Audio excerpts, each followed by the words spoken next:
Oui, bonjour. Assalamu alaikum, Soufiane, Alaykoum comment salam. allez-vous? Ça va bien, alhamdoulilah. Toi? Alhamdulillah, vous êtes très bien. Alhamdoulilah. Alors, on a parlé d'un sujet assez important, mais en même temps, j'ai envie de rire, je sais pas pourquoi. Alors que c'est un sujet tellement important, c'est un sujet tellement grave et un sujet tellement d'actualité, mais aussi un sujet tellement triste aussi. Est-ce qu'on a déjà dit de quoi qu'on allait parler aujourd'hui ou... On va parler de la drogue dans notre société et c'est ça qu'on va annoncer. Le fait que on va, Inch'Allah, avoir une petite conférence, une mini-conférence, si je pourrais dire. Et ça aura lieu le 6 novembre à Montréal et à Laval, parce que c'est la même région en fait. Pour les gens de Montréal, de Laval, de Québec, de la province de Québec, sont invités justement à un endroit qu'on va spécifier dans les prochains jours, justement pour parler d'un sujet qui nous touche tous, parce que à la fois ça touche parfois des jeunes, mais si ça touche des jeunes, ça touche la famille, ça touche la maman, ça touche le papa, ça touche les frères, ça touche les sœurs, ça touche ensuite les enfants. Et c'est pour ça depuis environ presque plusieurs années, on s'instruit sur le sujet, mais pas vraiment de manière très Ben, rigoureuse. j'ai même envie de dire qu'on s'instruisait pas. Pourquoi? Mm, Parce qu'on croyait que c'était quelque chose qui arrivait juste aux autres. c'est vrai. Donc, moi, j'ai toujours cru que c'était quelque chose qui arrivait aux gens des milieux peu, comment on dit, Peu peu favorisé. favorisés. Ouais. Désolée. Ouais, c'est vrai, mais t'as raison. Ouais. Ouais. Surtout quand on croit toujours que c'est tellement loin, alors que la drogue, les problèmes d'alcool, de dépendance, des substances illicites, c'est le cas de le dire, c'est un problème qui touche à la fois les non-musulmans et les musulmans. C'est un problème humanitaire, c'est un problème de société. Et c'est pour ça le message qu'on a aujourd'hui à faire passer, c'est pas seulement pour les musulmans, les musulmanes, mais c'est pour euh, nos concitoyens canadiens, québécois. Et justement, la conférence, la mini-conférence qui aura lieu le 6 novembre vers 5h, 5h30 le soir, on va faire une petite affiche. C'est une conférence ouverte à tous, pas seulement pour les musulmans du quartier, mais peu importe la religion. On ne va pas interdire personne de rentrer, au contraire, tout le monde sont les bienvenus. Et c'est justement la cause de ce vidéo ce soir. Pourquoi on s'est réunis, moi et Aïcha, c'est pour justement annoncer cette conférence. Et pour dire qu'on a encore plusieurs jours pour inviter nos amis. Et cette conférence, Inch'Allah, sera aussi filmée. Donc les gens qui sont dans d'autres pays, ils auront la chance d'avoir plus d'informations sur ce fléau. Oui, c'est surtout le début d'une série. Ouais, une En sorte de fond, campagne. oui, contre la drogue. Ouais. Et aussi, c'est le début de, bon, comme on a dit, de la prévention, dans le fond. C'est que si vous connaissez quelqu'un qui est touché par le problème ou si vous-même êtes touché ou si vous êtes des parents. Donc, c'est vraiment pour qu'on soit tous un peu dans le bain de l'action et justement qu'on puisse tous s'aider en connaissant les signes. Parce qu'on va parler justement de ce que les signes précurseurs et tout pour savoir. Puis pourquoi nous on fait cette conférence? Pourquoi on a envie de se mobiliser? Pourquoi on veut faire cette campagne de prévention et à la fois de guérison, de récupération de certains des membres de notre communauté? C'est que, il faut le dire, sans tabou, qu'on a rencontré et on connaît des gens qui sont de notre communauté musulmane, il faut le dire. Et juste entre parenthèses, pour nous les musulmans, parce que peut-être il y a des gens qui ne sont pas musulmans qui nous regardent à l'instant, pour nous les musulmans dans notre religion, la drogue c'est oui un problème de société, comme c'est un problème pour la société québécoise, mais c'est aussi un problème religieux dans le sens où la drogue, on dit, c'est interdit, au même titre que l'alcool. Parce qu'en islam, tout ce qui modifie, toute substance qui modifie l'intellect, qui modifie le bon fonctionnement de l'esprit, par exemple, de prendre une bière ou de prendre un joint, quelque chose qui va venir modifier ton état d'esprit, des substances psychotropes qu'on appelle. On dit que c'est interdit, c'est-à-dire c'est un péché. Et donc nous, en tant que musulmans, si un musulman il veut pratiquer sa religion, il veut être un bon musulman, qui dit bon musulman, Aïcha dit musulman qui pratique. Qui dit musulman qui pratique dit musulman qui va s'éloigner des interdits. Donc ça devient un problème religieux, mais c'est aussi un problème de société.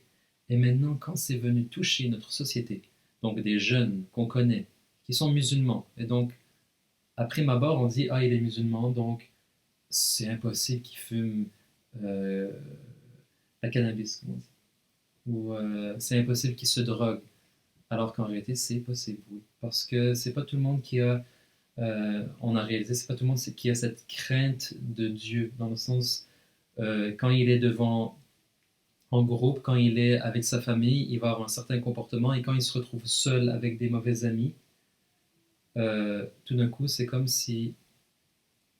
Une sorte dans le fond, peut-être que sa vraie nature est exposée parce qu'en Mm. réalité, lui, on Une sait. nature très influençable, quand même. Oui, exactement. Ça veut Ouais. dire que malheureusement, souvent, ça commence par les amis. Mm. Et aussi, ça commence, je sais pas si on pourrait dire que ça commence peut-être par la cigarette. Qu'est-ce que t'en penses? C'est le cas souvent de bien des jeunes, et j'ai remarqué ça justement, on disait, et certains, ils sont, je trouve qu'ils facilitent trop la chose, ils disent, ah, la cigarette c'est permis. Mm. Mais je trouve que cette parole est très dangereuse parce que déjà on sait que la cigarette, on va pas se le cacher, c'est pas la cigarette, la petite cigarette de feuilles de tabac que certains diraient inoffensive, mais c'est rempli de substances chimiques, de C'est vrai. goudron, de nicotine et tout. Alors certains parents qui disent, ah, mon fils il a commencé à fumer, mais est-ce que tu sais où ça va le mener? Est-ce que tu sais que la cigarette va peut-être le mener à traîner avec des mauvais amis? Et parmi ces mauvais amis, il y en aura un qui va traîner avec lui, euh, on appelle ça de plusieurs noms, mais de la cigarette qui est en fait un joint qui contient du cannabis ou de la marijuana. Ça veut dire que c'est pas si inoffensif que ça.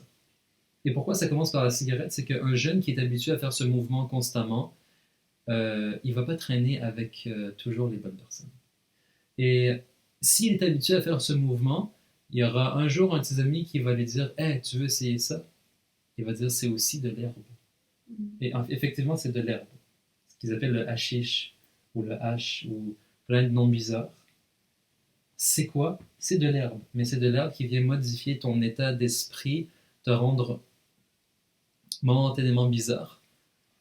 Euh, et ça encore, ça va te mener à des choses bien pires. Et là, tu peux te retrouver dans des situations inimaginables qu'on va même pas mentionner dans cette petite bribe de vidéo parce que on va traiter de ça, Inch'Allah, dans la conférence. Mais oui, ça commence souvent par la cigarette parce que le jeune, il est habitué de faire un mouvement qui va le mener à un autre et aussi il est habitué de traîner avec des gens, parfois qui sont pas nécessairement de très bonne fréquentation, tu vois? Oui, et malheureusement, comme tu as dit que ça mène à d'autres choses. Ouais. J'imagine bien sûr que, bon, quand tu traînes avec des gens, par exemple, qui ont commencé et qui fument de la drogue, tout simplement, Mm. et que toi-même, tu es en train de fumer un joint, Mm. je t'imagine mal dire, oh, je vais prendre une pause pour aller faire ma prière.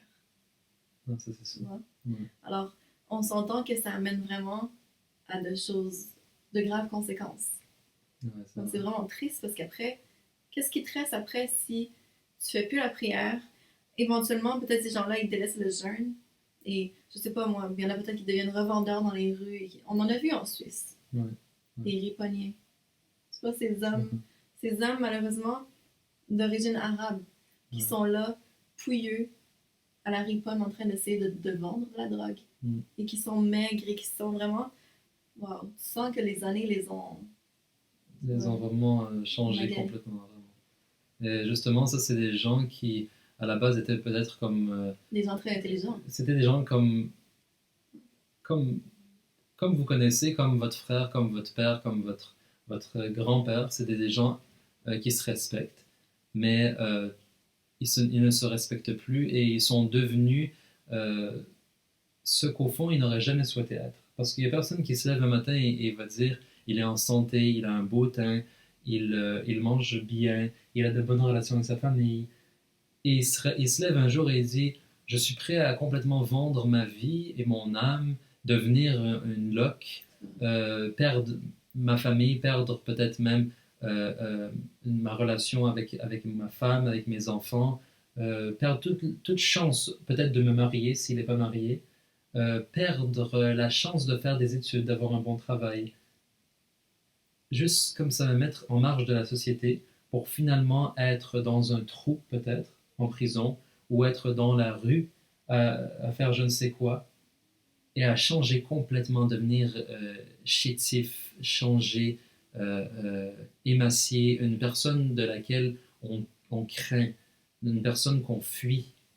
Et devenir agressif aussi avec ses proches. Ouais, malheureuse. Et vous voyez qu'on en parle avec émotion et c'est qu'un préambule justement à la mini-conférence qu'on va faire et qui sera, je l'espère, Inch'Allah, seulement le début d'une campagne. Et il ne faut pas avoir peur de dire la vérité.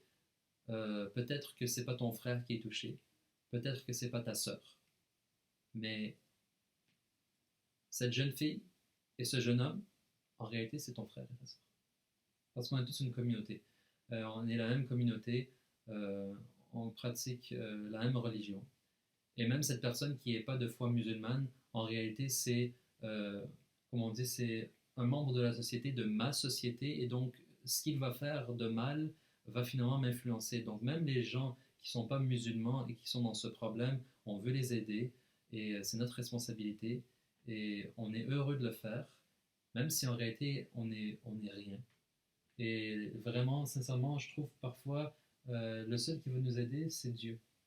Il faut vraiment s'en remettre aux prières parce qu'on remarque certaines personnes, c'est comme si elles ne veulent pas changer. C'est comme si le trou dans lequel elles sont, c'est leur maison maintenant. C'est triste, hein? Et ils disent que la personne qui est aux prises avec les drogues, on ne peut pas vraiment la changer. On peut l'informer, on peut être un bon support. Mais en réalité, c'est seulement, ça va venir d'elle-même. Mais il faut quand même être là pour aider cette personne. Faut prier pour cette personne, il faut prier pour tous nos frères et toutes nos sœurs et la société en général, la société québécoise, la société canadienne. Euh, il y a beaucoup de travail à faire.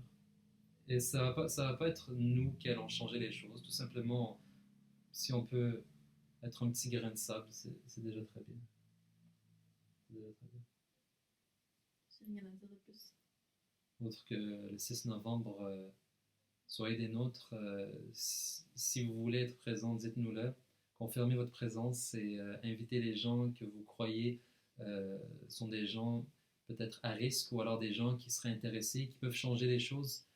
Et partagez l'information tout simplement. On n'est pas là pour gagner de l'argent, tout simplement. On est là pour essayer seulement de faire notre petite part. Et c'est pas peu dire notre petite part minuscule, mais la petite part minuscule d'un grand travail est en réalité quelque chose de grand. On espère, Inch'Allah, que Dieu accepte nos actes et nos intentions.